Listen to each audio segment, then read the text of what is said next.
Hello friends, today we will learn about basic techniques in genetic engineering. There are many techniques in genetic engineering. We will know details about this. First method is agar gel electrophoresis. Next is isolation and purification of nucleic acids. Isolation of chromosomes, nucleic acid blotting techniques, DNA sequencing, alternate methods of DNA sequencing, chemical synthesis of DNA, methods of gene transfer, polymer chain reaction, production of monoclonal antibodies, construction of gene library, radio labeling of nucleic acids. Now, first is agar gel electrophoresis. Let's know about this agar gel electrophoresis. Electrophoresis refers to the movement of charged molecules in an electric field.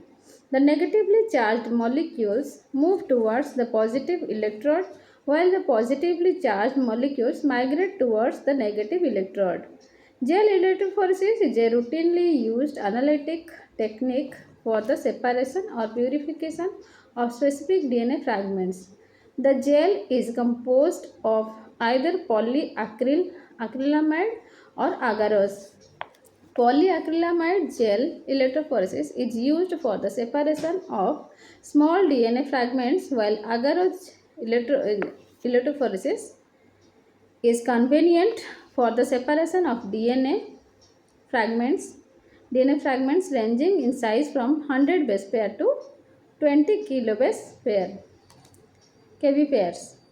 Gel electrophoresis can also be used for the separation of RNA molecules. Agarose is a polysaccharide derived from seaweeds. It forms a solid gel when dissolved in aqueous solution at concentrations between 0.5 and 2.0%. It may be noted that the agarose used for electrophoresis is more purified from form of agar when compared to that used for culture purpose. The DNA samples are placed in the wells of the gel surface and the power supply is switched on. As the DNA is negatively charged, DNA fragments move through the gel towards the positive electrode. The rate of migration of DNA is dependent on the size and shape. In general, smaller linear fragments move faster than the larger ones. Hence, gel electrophoresis can be conveniently used for the separation of a mixture of DNA fragments based on their size. based on their size. Agarose forms gels with pore sizes ranging from 100 to 300 nanometer in diameter. The actual pore size depends on the concentration of the agarose. The size of pores determines the range of DNA fragments that can be separated on electrophoresis. For instance, a 0.3% agarose is used for the separation of DNA fragments between 5 and 50 kilobase, while a 5% agarose can separate 100 to 500 base pair molecules. The migration of DNA fragments during the course of electrophoresis can be monitored by using dyes with known migration rates. These dyes are added to the DNA samples before loading. The brands of the DNA can be detected by soaking the gel in ethidium bromide solution. Remember ethidium bromide solution. Again I am repeating. The band of DNA can be detected by soaking the gel in ethidium bromide solution.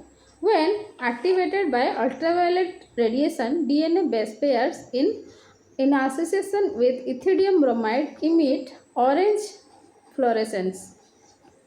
And in this way, the DNA fragments separated in agarose electrophoresis can be identified. Now, let's know about the PFGE. PEPs. Falsified, it means falsified gel electrophoresis. Falsified gel electrophoresis. The large sized DNA molecules, that means approximately above 10 MB, approximately 10 MB can be separated by agar gels by using PFGE. This is made possible by periodically altering the direction of DNA migration by changing the orientation of electric field with respect to the gel. As the electric field orientation changes, the DNA molecules align themselves and migrate in new direction. Now let's know about the limitation of PFGE. The major limitation of falsified gel electrophoresis is that the samples do not migrate in straight lines. This makes the further analysis of DNA rather difficult. Now let's know about CHEF.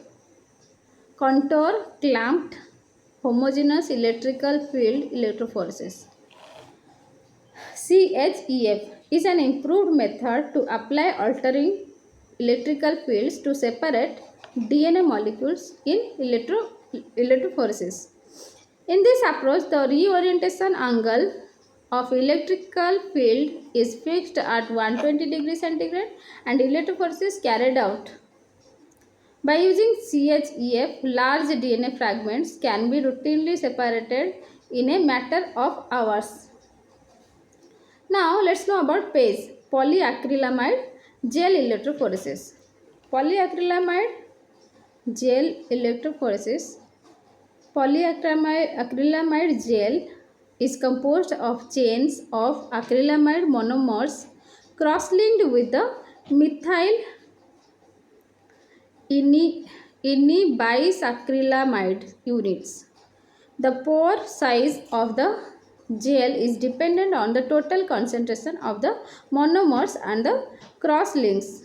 Polyacrylamide gel electrophoresis is used for the separation of single stranded DNA molecules that differ in length by just one nucleotide. Agar gels cannot be used for this purpose. This is because polyacrylamide gels have smaller pore sizes than agar gels and allow precise separation of DNA molecules from 10 to 1500 base pairs. Polyacrylamide gel electrophoresis is a wonderful technique for the fine separation of DNA molecules that differ from each other even by 1 to 3 nucleotides. PAGE is used in DNA sequencing and for the identification of amplified products of DNA by polymerase chain reaction. Let's know about the other uses of gel electrophoresis. Besides the separation of DNA fragments, gel electrophoresis is also useful for understanding the molecular configuration of DNA molecules and protein nucleic acid interactions. The latter is based on the principle that binding of protein to DNA usually results in the reduction of electrophoretic mobility.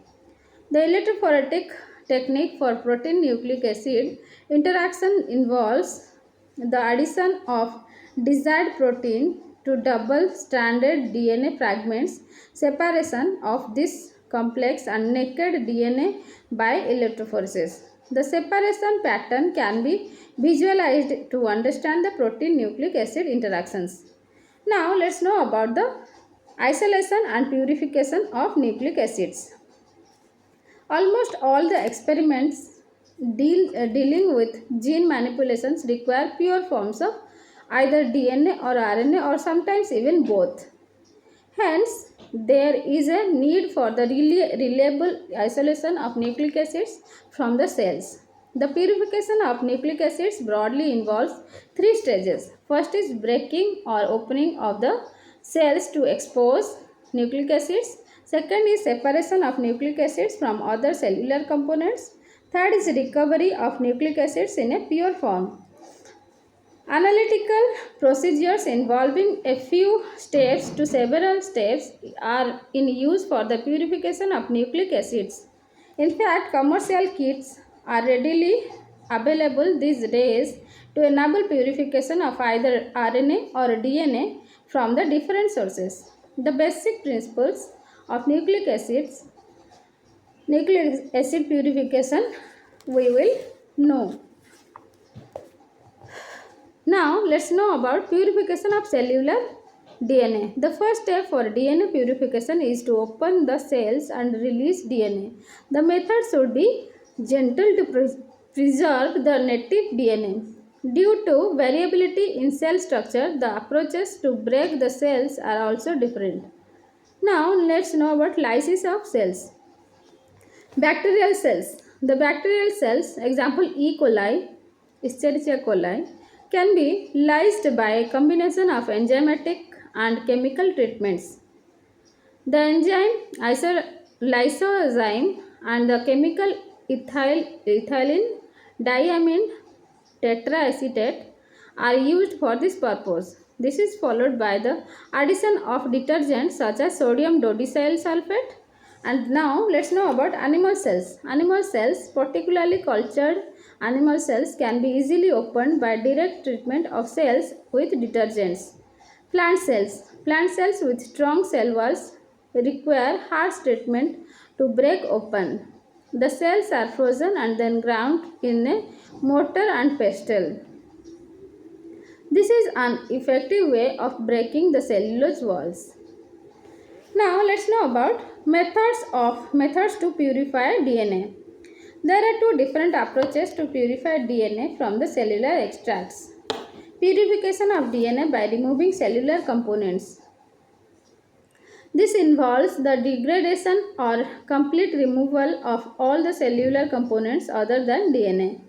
This approach is suitable if the cells do not contain large quantities of lipids and carbohydrates.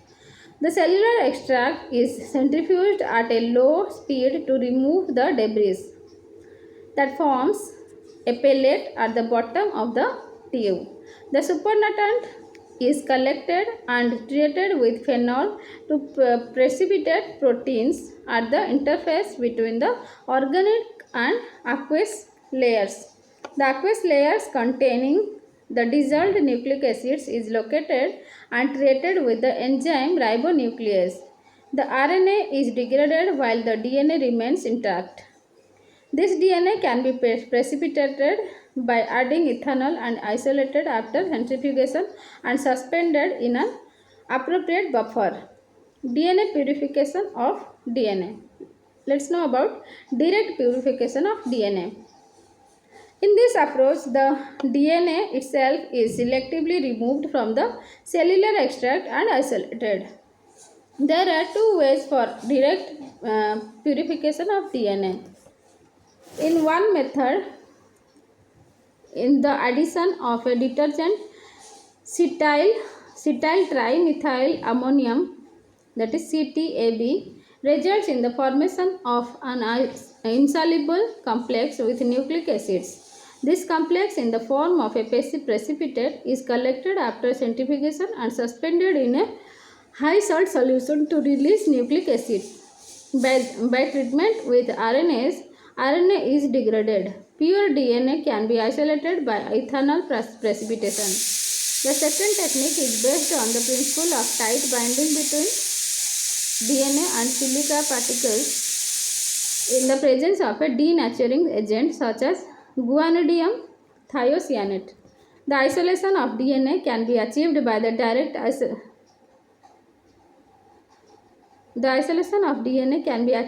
direct addition of silica particles and guanidinium thiocyanate to the cellular extract followed by centrifugation. Alternately, a column chromatography containing silica can be used, and through this the extract and guanidinium thiocyanate are passed.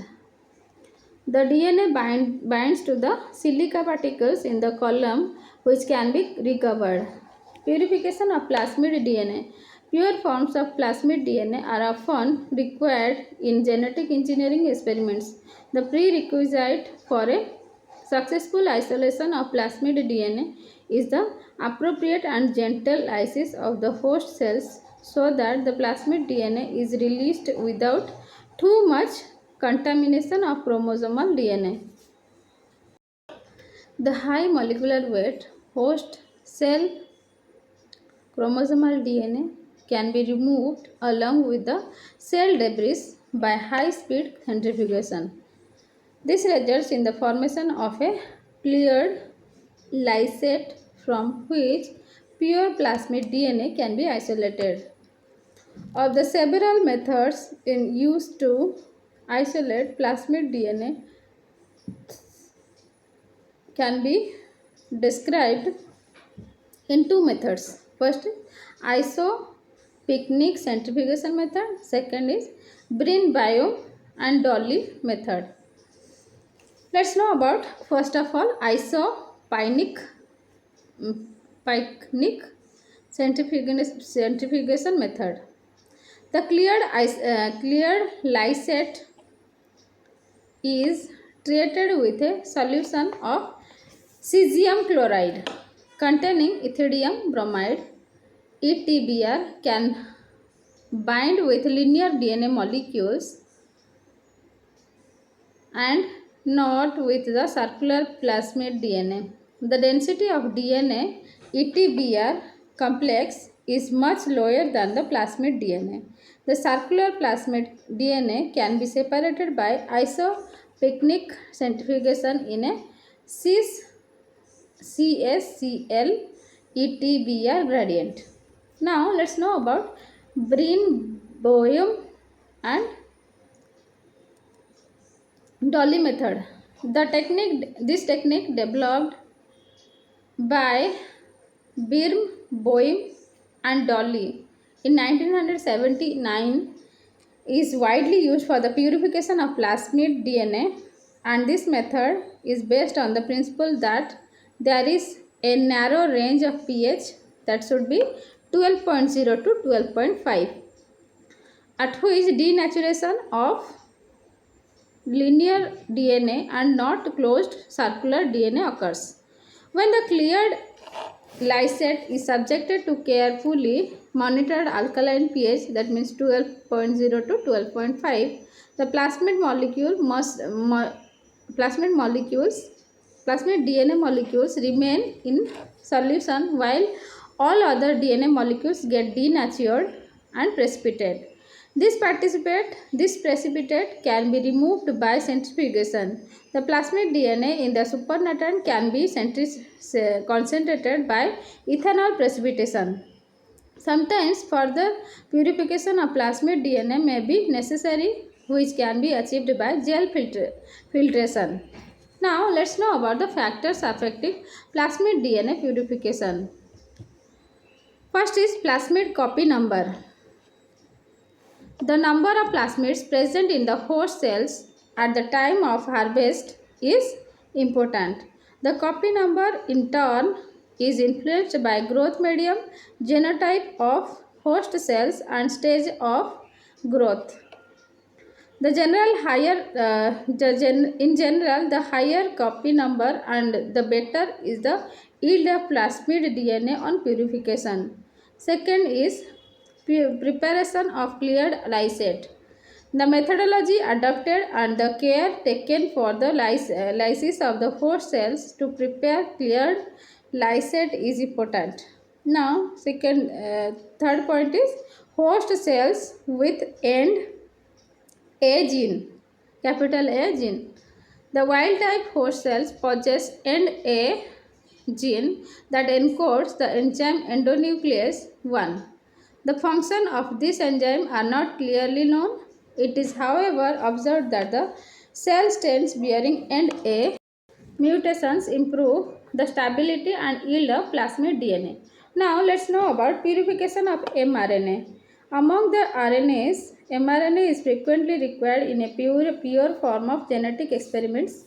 After the cells are disrupted on lysis by different techniques, the cellular extract is deproteinized by treatment with phenol or chloroform mixtures. On centrifugation, the nucleic acids get concentrated in the upper aqueous phase which may then be precipitated by using isopropanol or ethanol. The purification of mRNA can be achieved by affinity chromatography using oligocellulose. This is based on the principle that oligocellulose can specifically bind to the poly A tails of eukaryotic mRNA. Thus, by this approach, it is possible to isolate mRNA from DNA, RNA, rRNA, and tRNA. As the nucleic acid solution is passed through an affinity chromatography column, the oligo means DT, binds to poly A tails of mRNA. By washing the column with high salt buffer, DNA, rRNA, and tRNA can be eluted while the mRNA is tightly bound. This mRNA can be then eluted by washing with low salt buffer. The mRNA is precipitated with ethanol and collected by centrifugation. Now let's know about isolation of chromosomes. Separation of large chromosomes of eukaryotes is not possible by conventional electrophoresis. The individual chromosomes of eukaryotes can be separated by fluorescence activated cell sorting, also known as flow cytometry or flow karyotyping. Fluorescence activated cell sorting. Let's know about fluorescence activated cell sorting. To carry out FAC means fluorescence activated cells. Cell sorting. Facts. FACS. The dividing to carry out FACS, the dividing cells, that means with condensed chromosomes, are carefully broken open, and a mixture of intact chromosomes is prepared. These chromosomes are then stained with a fluorescent dye. The quantity of dye that binds to a chromosome depends on its size. Thus, larger chromosomes with more DNA bind more dye and fluorescence more brightly than the smaller ones. The dye mixed chromosomes are diluted and passed through a fine aperture that results in the formation of a stream of droplets. Each droplet contains a single chromosome. The fluorescence of the chromosomes is detected by a laser. When the fluorescence indicates that the chromosome illuminated by the laser is one desired, electrical charge is specifically applied to these droplets which get charged. This results in the deflection of the droplets with the desired chromosome, which can be separated from the rest collected. On such droplets that do not contain the desired chromosome pass through a waste collection vessel. Collection of chromosomes with identical size. The direct application of FACS is not suitable for the separation of chromosomes with identical sizes. Chromosome 21 and chromosome 22 in humans. Collection of such chromosomes can be achieved by use of special dye. Example, Hoist 33258 and chromomycin A3, which bind to AT-rich DNA or GC-rich DNA. It is convenient to separate two or more chromosomes with identical sizes by different dyes. This is possible since no two chromosomes are likely to contain identical GC or AT contents. Now let's know about nucleic acid blotting techniques. What are the nucleic acid blotting techniques? Blotting techniques are very widely used analytical tools for the specific identification of desired DNA or RNA fragments from the thousands of molecules. Blotting refers to the process of immobilization of sample nucleic acids or solid supports. The blotted nucleic acids are then used as targets in the hybridization experiments for their specific detection. Now let's know about the types of blotting techniques. What are the types of blotting technique? The most commonly used blotting techniques are southern blotting, northern blotting, dot blotting, and colony and plaque hybridization technique. Southern technique for it is for DNA, northern blotting is for RNA, DNA blotting is for dot blotting is for DNA or RNA. It can we can do, and colony and plaque hybridization technique is applied to cells from colony. Okay, so southern blotting is named after the scientist E.T. Southern in 1975 who developed it. The other names, northern blotting and western blottings, are laboratory jargons which are now accepted. Western blotting involves the transfer of protein blots and their identification by using specific antibodies. Now let's know about southern blotting. The genomic DNA isolated from cells or tissues is digested with one or more restricted enzymes. This mixture is loaded into a well in an agarose or polyacrylamide gel and then subjected to electrophoresis. DNA being negatively charged migrates towards the anode. The smaller DNA fragments move faster. The separated DNA molecules are denatured by exposure to a mild alkali and transferred to nitrocellulose or nylon paper. This results in an exact replica of the pattern of DNA fragments on the gel. The DNA can be annealed to the paper on exposure to heat 80 degrees centigrade. The nitrocellulose or nylon paper is then exposed to labeled cDNA probes. These probes hybridize with complementary DNA molecules on the paper. The paper, after thorough washing, is exposed to X-ray film to develop autoradiograph. This reveals specific bands corresponding to the DNA fragments recognized by cDNA probe. Now let's know about factors affecting southern blotting. Stringent conditions, that means, or we can say stringency control. Stringency refers to the specificity with which a particular DNA target sequence is detected by a probe. Thus, with high stringent conditions, only completely complementary DNA sequences will bind and hybridize. However, low stringent conditions will allow hybridization of partially matched sequences. Therefore, stringency control is very essential for specific detection of DNA molecules in southern blotting. With good control of stringency, it is now possible to detect a DNA molecule just with a single base pair difference. Membranes for blood transfer. Let's know about membranes for blood transfer. In the early years, nitrocellulose was used for mobilization of DNA molecules during blood transfer. The drawback with nitrocellulose is that it is fragile and has to be carefully handled. In recent years, most laboratories use nylon membranes as they possess high tensile strength and better binding capacity for nucleic acids. Now let's know about the application of southern blotting. Southern blotting technique is extremely specific and sensitive. Although it is a sample technique, it is a simple technique. First point involves it is an invaluable method in gene analysis. Second point is important. It is important for the confirmation of DNA cloning results. Third point is it can be useful for mapping restriction sites around a single copy gene sequences.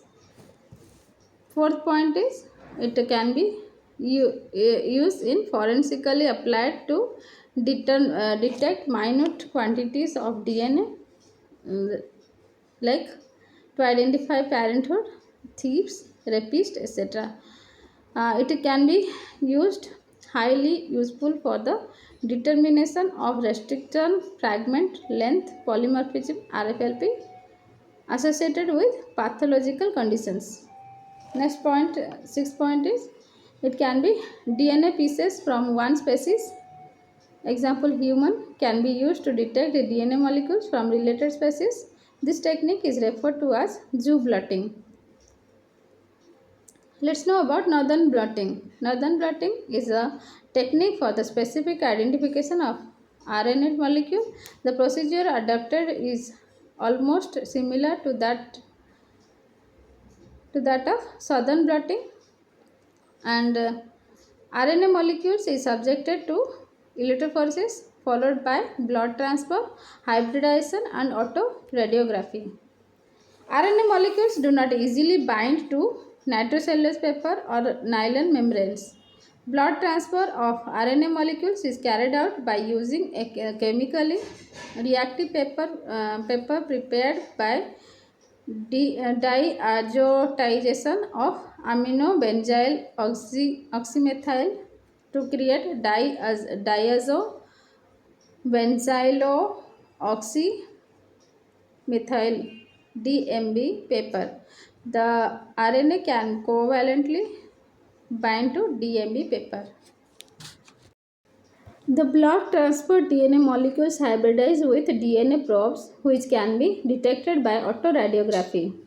Northern blotting is theoretically a good technique for determining the number of genes through mRNA present on a given DNA, but this is not really practicable since each gene may give rise to two or more RNA transcripts.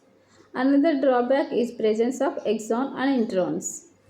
Now let's know about the third blotting technique, that is dot blotting.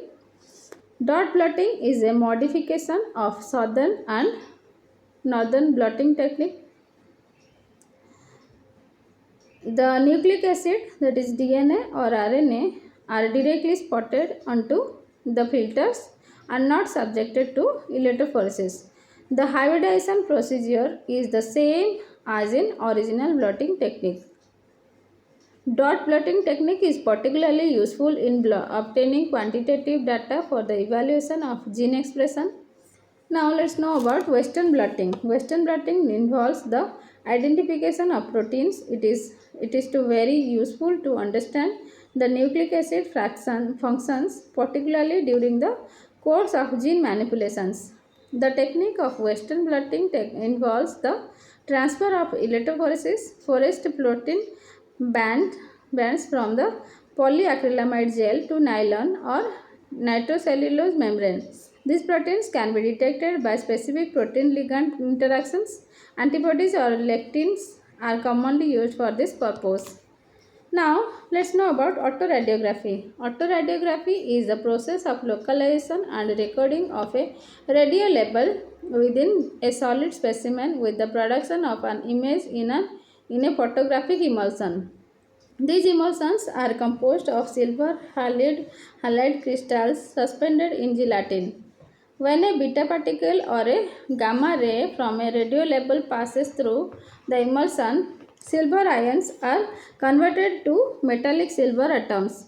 This results in development of a visible image which can be easily detected. Direct autoradiography is ideally suited for the detection of weak to medium strength beta emitting radionuclides, that is nuclides. In this technique, the sample is placed in direct contact with the film. The radioactive emissions result in the development of black areas. Indirect autoradiography. For the detection of highly energetic beta particles, direct autoradiography is not suitable. This is because these emissions pass through the beyond the film and the major part of the energy gets wasted. Indirect autoradiography is useful for the detection of highly energetic beta particles. In this technique, the beta particle energy is first converted to light by scintillator, which then emits photons on exposure to photographic emulsion. Now let's know about application of autoradiography. Application of autoradiography. Autoradiography is closely associated with blotting techniques for the detection of DNA, RNA and proteins. Now let's know about the last blotting technique, colony and plaque blotting. Colony and plaque blotting is a process of hybridization for the specific identification and purification of colonies. This technique can be used in bacteria as grown as colonies on an agar plate. When a nitrocellulose filter paper is overlaid on the agar plate, the colonies get transferred. They are permanently fixed to the paper by heat. On treatment with alkali NaOH, the cells lyse, the DNA gets denatured. When these DNA prints are exposed to specific probes, radio-labeled, hybridization occurs. The hybrid complex can be localized and detected by autoradiography. Similar strategy can be used for the identification of phages and fragments of phage libraries. Now let's know about DNA sequencing. Determination of nucleotide sequence in a DNA molecule is the basic and fundamental requirement in biotechnology. Now let's know about Maxam and Gilbert technique. The first DNA sequencing technique using chemical reagent was developed by Maxam and Gilbert in 1977. A strand of source DNA is labeled at one end with P32. The two strands of DNA are then separated. The labeled DNA is distributed into 4 samples. Each sample is subjected to treatment with a chemical that specifically destroys one or two bases in the DNA, A plus G or T plus C, like this. Thus, the DNA strands are partially digested in 4 samples at site G, A plus G, T plus C and C. This results in the formation of a series of labeled fragments of varying lengths. The actual length of the fragment depends on the site at which the base is destroyed from the labeled end. Thus, for instance, if there are C residues at positions 4, 7 and 10 away from the labeled end, then the treatment of DNA that specifically destroys C will give labeled pieces of length 3, 6, 9 bases.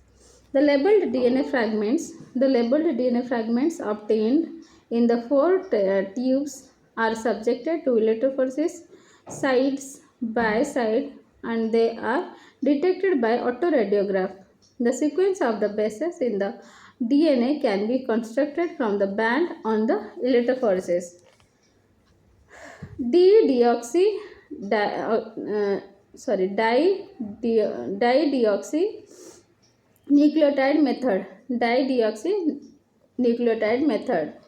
Let's know about dideoxynucleotide method. Currently, the preferred technique for determining nucleotide sequence in DNA is the one developed by the scientist named Sanger in 1980. This is an enzymatic procedure commonly referred to as the dideoxynucleotide method or chain termination method. A dideoxynucleotide is a laboratory-made chemical molecule that lacks hydroxyl groups at both the 2' and 3' carbons of the sugar. This is in contrast to the natural deoxyribonucleotide that possesses at 3' hydroxyl group on the sugar.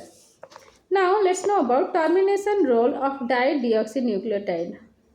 In the normal process of DNA replication, an incoming nucleoside triphosphate is attached by its 5' phosphate group to the 3' hydroxyl group of the last nucleotide of the growing chain. When a dideoxynucleotide is incorporated to the growing chain and no further replication occurs. This is because dideoxynucleotide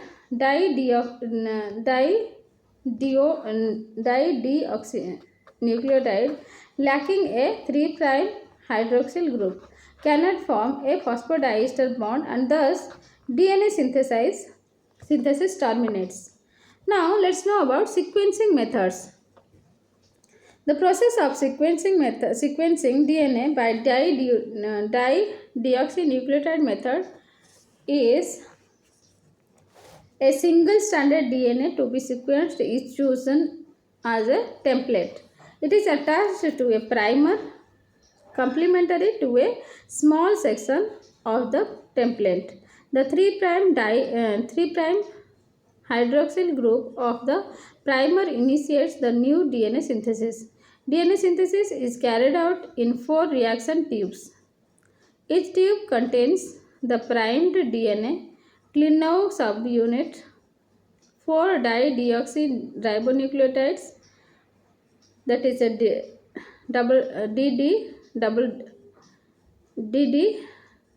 ATP, DD, CTP, DD, GTP or DD, TTP. It is necessary to radiolabel with P32, the primer, or one of the deoxyribonucleotides. As the new DNA synthesis is completed, each one of the tubes contains fragments of DNA is varying length bound to primer. Let us consider the first reaction tube with dideoxyadenosine DDATP. In this tube, DNA synthesis terminates whenever the growing chain incorporated a DDA complementary to DT on the template strand.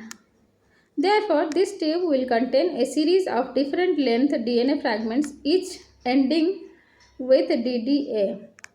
In a smaller fashion, for the other 3 reaction tubes, DNA synthesis stops as the respective dideoxynucleotides are incorporated.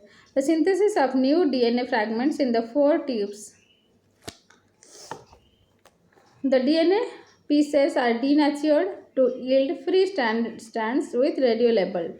The sample from each tube are separated by polyacrylamide gel electrophoresis. This separation techniques involves DNA pieces different in size even by a single nucleotide. The shortest DNA will be fastest moving on the electrophoresis. The sequence of bases in a DNA fragment is determined by identifying the electrophoretic bands by autoradiography. The sequence of the newly synthesized DNA fragment that is complementary to the original DNA piece. It is conventional to read the bands from bottom to top in 5' to 3' direction by noting the order of the bands, first C, second G, third T and so on. The sequence of DNA can be determined accurately. As many as 350 base sequences of a DNA fragment can be clearly identified by using autoradiographs. Now let's know about modifications of dideoxynucleotide methods. Replacement of P32 radiolabel by P33 or S35 improves the sharpness of radiographic images. DNA polymerase of the thermophilic bacterium Thermus aquaticus or the modified form of phase T7 DNA polymerase improves the technique. Now let's know about limitations of dideoxynucleotides method. There are mainly 2 limitations in this technique: the need for a single standard DNA template and use of the of a primer to an unknown sequence. This problem can be overcome by using bacteriophage M13. Now let's know about bacteriophage M13 as a cloning and DNA sequencing vector. The life cycle of M13 virus contains a single stranded circular DNA. When it infects E. coli, the double-stranded DNA is synthesized which is replicable form RF. RF DNA replicates until 50 to 100 copies are produced. Now the method of replication is changed to synthesize single-stranded DNA molecules. Each of the single-stranded DNA of phase M13 is coated with a protein. The phase particles then freely pass through the membrane to be released out. Thus, the E. coli cells infected with M13 can continuously secrete infective particles without undergoing lysis. Bacteriophage M13 is employed as a cloning and DNA sequence determining vector. This is possible since the double-stranded replicative form can be isolated and used as a plasmid, while the single-stranded phase DNA can be employed as a template for DNA sequencing. Usually, a target DNA with less than 500 base pair can be cloned and sequenced in phase M13. These double-stranded RF forms of phase M13 are isolated and DNA to be cloned is inserted. This phase, which is comparable to a plasmid, is returned to E. coli. As the phase undergoes its life cycle, single-stranded DNA molecules of the inserted DNA are recovered. Sequence determination of the single-stranded DNA can be done by dideoxynucleotide method. The primer used is complementary to a part of phase M13 DNA, which is close to the point of insertion. Therefore, a single primer can be used for different DNA molecules inserted. For determining the sequence of larger DNA, it is necessary to clone different pieces of DNA. For the sequence of these fragments, the final sequence can be built. Now, let's know about DNA sequencing by primer walking. Primer walking or primer extension technique is employed for sequence determination of long pieces of DNA. That means more than 5,000 base pair. In this method, plasmid cloned DNA containing target DNA is annealed with a primer. The primer binds with the DNA close to the inserted DNA. Now the target DNA is sequenced most frequently by dideoxynucleotide method. From the base sequence of a fragment of the target DNA, the second primer is chosen. It is an oligonucleotide to bind to a region approximately 300 nucleotides away from the first primer binding. The next fragment of target DNA can be sequenced by another 250 to 300 bases. This sequence will be used to choose the third primer and determine the next 250 to 300 base, 350 250 to 350 bases.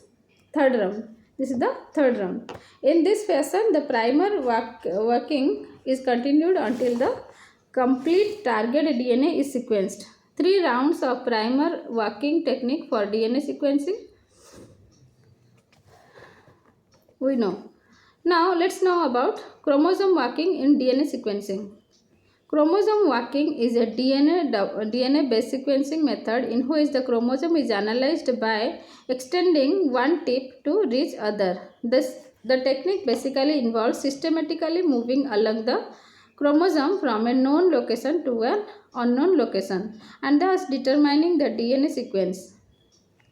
A DNA fragment with approximately 40,000 base pairs can be sequenced. To start with, a marker is used to identify the appropriate gene probe.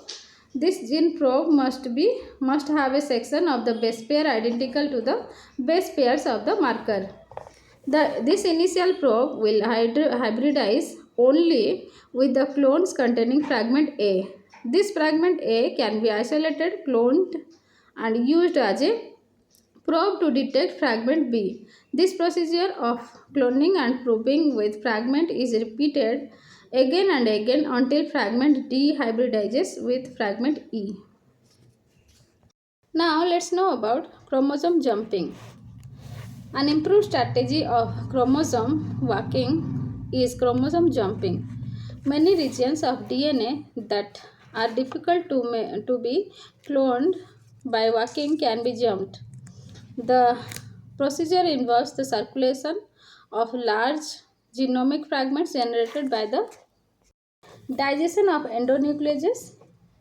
This is followed by cloning of the region, lowering the closure of the fragment. By this approach, the DNA sequences located at far off places can be brought together and cloned. A chromosome jumping can be constructed in this manner and used for long distance chromosome walks. Application of chromosome walking and jumping. The gene responsible for the disease cystic fibrosis has been identified by chromosome walking and jumping. The gene of protein responsible for CF is called cystic fibrosis transmembrane conductance regulator and located on the long arm of chromosome 7. Now let's know about automated DNA sequencing. DNA sequencing in the recent years is carried out by an automated DNA sequencer. In this technique, fluorescent tags are attached to chain terminating nucleotide. This, ta- this tag gets incorporated into the DNA molecules while terminating new strand synthesis. Four different fluorescent dyes are used to identify chain terminating reactions in a sequencing gel. The DNA bands are separated by electrophoresis and detected by their fluorescence. Recently, four dyes that exhibit strong absorption in laser are in use for automated sequencing. Now let's know about advantages of automated sequencing. It is a rapid and accurate technique. Automated DNA sequencer can accurately sequence up to 10,000 nucleotides per day. The cost works out to be not more than $0.2 per nucleotide. Automated DNA sequencing has been successfully used in the Human Genome Project. Now let's know about alternative methods of DNA sequencing. Some groups of research workers have developed alternate methods to Sanger method for sequencing of DNA. Unfortunately, despite the initial excitement, most of these methods have disappeared from the scene. There are at least two methods with some promise for DNA sequencing, pyrosequencing and gene chips. Pyrosequencing. Let's know about pyrosequencing is a DNA sequencing method that is based on the principle of determining which one of the four bases A, G, C, T is incorporated at each step while a DNA template is copied. In this technique, the template copies in a straightforward manner without added dideoxynucleotide. As a new strand is synthesized, the order in which the deoxynucleotide DNTPs are incorporated is detected and the sequence can be read as the reaction proceeds. The identification of base addition becomes possible since the addition of a nucleotide is accompanied by the release of a molecule of pyrophosphate. This can be detected by chemiluminescence technique. In the procedure of pyrosequencing, each DNTP is added individually along with a nucleotide enzyme. This enzyme degrades the DNTP if it is not incorporated into the newly synthesized DNA strand. Once the appropriate nucleotide is incorporated into the new DNA strand, a molecule of pyrophosphate is released. This can be converted by the enzyme sulfurylase into a flash of light. By the addition of each D and TP separately, one after another, the order of the nucleotide added to the growing DNA strand can be followed and the sequence can be identified. Detection of the molecule pyrophosphate is the basis of DNA sequencing. Hence, the name pyrosequencing can be identified. Since pyrosequencing does not require electrophoresis or any other DNA fragment separation technique, it is more rapid than chain termination sequencing. The major limitation of pyrosequencing is that it is suitable to detect the sequence of about 200 nucleotides. This is much less than the Sanger method. Many improvements are being made in pyrosequencing so that much longer DNA molecules can be sequenced. In fact, an automated system for pyrosequencing is also available now. Now let's know about microarrays, or in short we can say also DNA chips. DNA chips or microarrays are recent developments of DNA sequencing as a result of advances made in automation and miniaturization. A large number of DNA probes, each one with different sequence, are immobilized at defined positions on the solid surface made up of either nylon or glass. The probes can be short DNA molecules such as cDNAs or synthetic oligonucleotides. For the preparation of high uh, density arrays, oligonucleotides are synthesized in situ on the surface of glass or silicon. This results in an oligonucleotide chip rather than a DNA chip. Now let's know about techniques of DNA sequencing. A DNA chip carrying an array of different oligonucleotides can be used for DNA sequencing. For this purpose, a fluorescently labeled DNA test molecule whose sequence is to be determined is applied to the chip. Hybridization occurs between the complementary sequences of the test DNA molecule and oligonucleotides of the chip. The positions of these hybridizing oligonucleotides can be determined by confocal microscopy. Each hybridizing oligonucleotide represents an 8 nucleotide sequence that is present in the DNA probe. The sequence of the test DNA molecule can be deduced from the overlaps between the sequences of the hybridizing oligonucleotides. Now let's know about applications of DNA chips. There have been many successes with this relatively new technology of DNA chips. Some of chips, let's know about this. The first point is identification of genes responsible for the development of nervous systems. Second is detection of genes responsible for inflammatory diseases. Third is construction of microarrays for every gene in the genome of E. coli and almost all genes of the yeast Saccharomyces cerevisiae. Next point is rapid detection of microorganisms for environmental monitoring. Next point is expression of several genes in prokaryotes has been identified. Next point is last point, detection and screening of single nucleotide polymorphism SNPs. Now let's know about some features of DNA chips. The major limitations of DNA chips are present in is the unavailability of complete genome arrays for higher eukaryotes including humans. It is expected that within the next few years such DNA chips will be available. This will help the biotechnologist to capture the functional snapshots of the genome in action for higher organisms. Now let's know about chemical synthesis of DNA. Advances in the laboratory techniques have made possible to chemically synthesize DNA in a short period. Thus, oligonucleotides of about 100 bases can be produced in about 10 hours. Laboratory synthesis of DNA with specific sequence of nucleotide rapidly and inexpensively has significantly contributed to cloning. Chemical synthesis of DNA is based on the ability to protect the reactive 5' and 3' ends by blocking them. Now let's know about the phosphoramide method.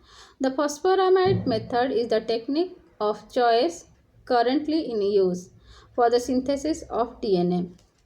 The synthesis is carried out on a solid phase system, that is by attaching the growing DNA strand to a solid support in a reaction vessel. Let's know about the procedures. First point is nucleoside attachment to solid support. The initial nucleoside, that means base plus sugar, is attached at 3' end to an inert solid support, usually to glass beads with uniform pores, referred to as controlled pore glass beads. Preparation of phosphoramides for each one of the four bases A, G, C, T and phosphoramides can be synthesized. This is achieved by attaching dimethyl triethyl DMT group to the 5' hydroxyl group of deoxyribose and a diisopropylamine group to the 3' phosphide group of the nucleoside. A methyl residue protects the 3' phosphide group. Third point is coupling. A nucleotide precursor, that is a phosphoramide, with its 3' phosphorus couples with 5' hydroxyl of the initial nucleoside bound to FCPG bed. Next point is oxidation and deprotection. The unstable trivalent phosphate is oxidized to pentavalent stable phosphate. This is followed by the removal of DMT that protects 5' hydroxyl group. For convenient, oxidation and protection are considered. They are actually two independent reactions.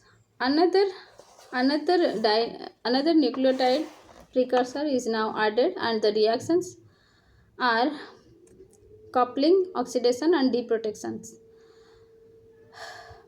Coupling, oxidation and deprotection are the three steps in the cyclic reaction for the DNA synthesis by phosphoramide method. The cycles are repeated again and again to synthesize the desired DNA. At the end, the completed oligonucleotide is removed from the glass support and the groups protecting the bases and phosphates are clipped. Now let's know about applications of synthesized oligonucleotides. Chemically synthesized oligonucleotides.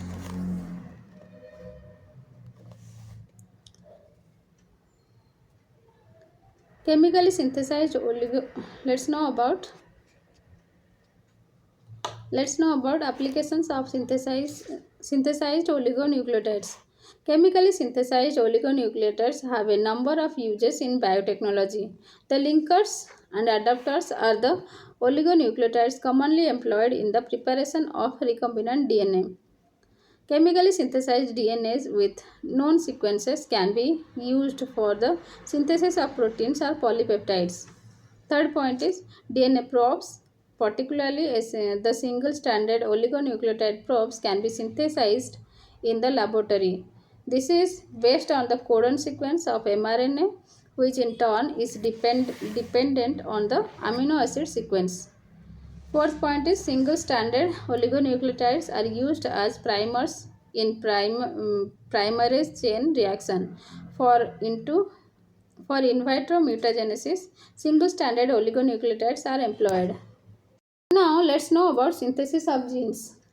Genes are double-stranded DNA. Two single-stranded complementary oligonucleotides can be synthesized separately, and on annealing them form double strands. This can be conveniently achieved for smaller genes, 60 to 90 base pair. However, the synthesis of longer genes, that means more than 300 base pair is associated with some practical difficulties. This is mainly due to the fact that the coupling efficiency for the chemical synthesis of DNA is never 100%. To overcome this problem, small DNA fragments are synthesized and assembled. Sealing of the nicks is achieved by use of T4 DNA ligase. Another way of synthesizing genes is to produce overlapping oligonucleotides which on allele contain large gaps. These gaps can be filled by enzymatic synthesis of DNAs by DNA polymerase. While synthesizing genes in the laboratory, utmost care should be taken to see that the nucleotides are in the current sequence. An Indian born and American settled scientist called Har Govind Khurana and his associates were the first synthesize an entire tRNA gene for East alanine tRNA in 1972. Thank you. Finally, these are the techniques we completed, basic techniques in genetic engineering. Thank you. Any questions you can ask me in the comment box. Thank you.